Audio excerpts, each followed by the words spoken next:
কোথায় যাও? বলে আমি ঘুরতে যাচ্ছি। মজা পাচ্ছ? বলে আমি টমটমে উঠলে অনেক মজা পাই।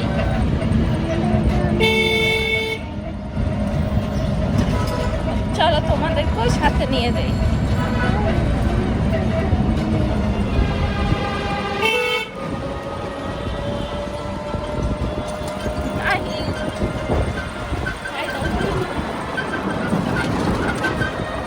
ঢাকা শহর সারা বছর ঘুইরাও এত মজা পাই না। ঈদের সময় ঘুরা যে মজা পাই।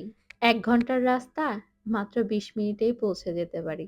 হ্যালো এভরিওয়ান, আসসালামু আলাইকুম। কেমন আছেন সবাই? আশা করি সবাই খুবই ভালো আছেন। কার ঈদ কেমন কাটলো অবশ্যই কমেন্ট করে জানাবেন। আর কে কোথা থেকে আমার ভিডিওটা দেখছেন অবশ্যই কমেন্ট করে জানাবেন। আর আমাদের ঈদ আলহামদুলিল্লাহ ভালো কেটেছে।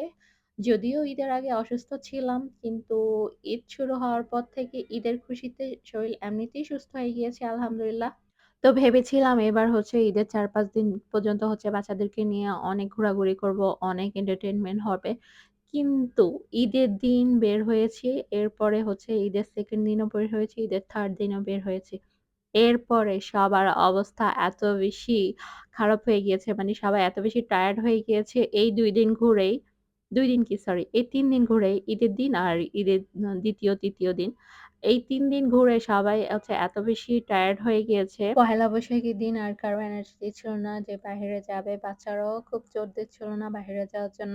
আর আমার এমন অবস্থা হয়েছে আমি যে একটু পহেলা বৈশাখী শাড়ি পরে ছবি তুলবো সেটাও আমার মন চাচ্ছিল না। এত গরম পড়ছে না, মানে গরমের জ্বালায় হচ্ছে বাংলাদেশে ঘোরা যায় না। মানে বাংলাদেশে ঘুরলে ঘোরার জায়গা অনেক আছে। কিন্তু এই গরমের জন্য বাসা থেকে বের হতেও ইচ্ছে করে না।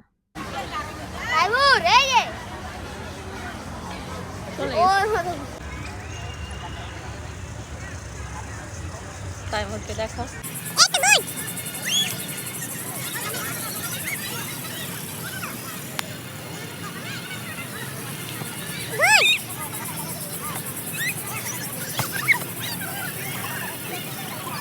তো সেদিন গিয়েছিলাম হচ্ছে শিশু পার্কে। আর গিয়ে দেখি তো শিশু পার্কের কাজ এখনো কমপ্লিট হয়নি। শিশু পার্ক বন্ধ। তারপরে চলে আসলাম রমনাতে। আর রমনাতে আসার পর ওরা অনেক বেশি এনজয় করেছে। কারণ ওরা হচ্ছে এরকম খোলামেলা আর খেলার জায়গাগুলা খুব বেশি এনজয় করে। মাগরিবের আজান দেওয়ার সাথে, সাথে তাইমুর আর হচ্ছে থাকতে চাচ্ছিল না। তাইমুর বলতেছে, "এবার বাসায় চলো, বাসায় চলো।" তো এরপরে তো উনি হাঁটবেও না। ওকে কোলে নিতে বলতেছে। ওর নাকি পা ব্যথা করতেছে। তো ওর বাবা বলল, "ওকে আমার কাঁধে তুলে দাও।" তো এই যে কাঁধে তুলে দিলাম। আর মুরুব্বি তো টায়ার্ড হয়ে গেছে। মুরুব্বিকে নিয়ে এখন আমরা বাসায় চলছি। আর এই ছিল আমার আজকের ভ্লগ। আশা করি আপনাদের ভালো লেগেছে। ভালো লাগলে অবশ্যই লাইক, কমেন্ট, শেয়ার করতে ভুলবেন না। আল্লাহ হাফেজ।